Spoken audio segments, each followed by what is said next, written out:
कुमारी और आप देख रहे हैं खबरी बाबू। बिहार कैबिनेट का बड़ा फैसला, दूसरे राज्यों से उद्योग हटाकर बिहार लाने पर शिफ्टिंग का 80% खर्च सरकार उठाएगी। कोरोना संकट के चलते दूसरे राज्यों से लाखों की संख्या में लौटे कामगारों को यहीं रोजगार मिले, इसके लिए राज्य सरकार ने औद्योगिक नीति 2016 में संशोधन की मंजूरी दे दी है।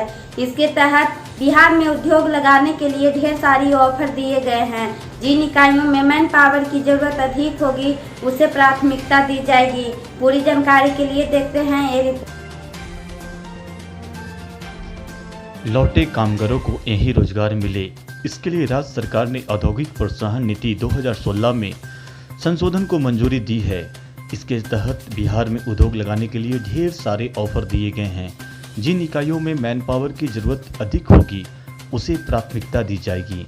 दूसरे राज्य से बिहार में औद्योगिक इकाइयां शिफ्ट करने वाले उद्यमियों को न केवल शिफ्टिंग खर्च बल्कि कच्चा माल लाने और तैयार माल को बाजार में पहुंचाने में जो खर्च होगी उसका 80% तक सरकार देगी।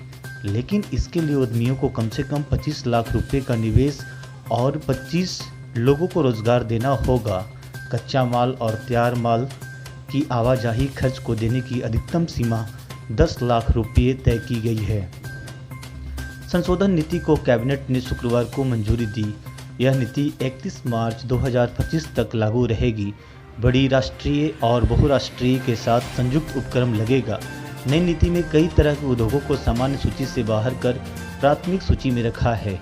राज्य के हर जिले में कम से कम 2 औद्योगिक क्लस्टर विकसित किया जाएगा। विकसित करने की जिम्मेदारी राज्य के लोक उपक्रम को दी जाएगी।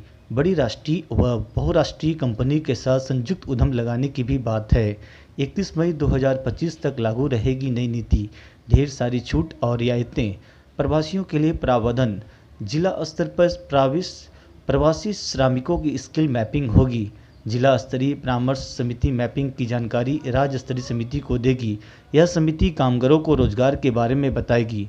जो स्वरोजगार करना चाहेंगे उन्हें रुपया दिया जाएगा।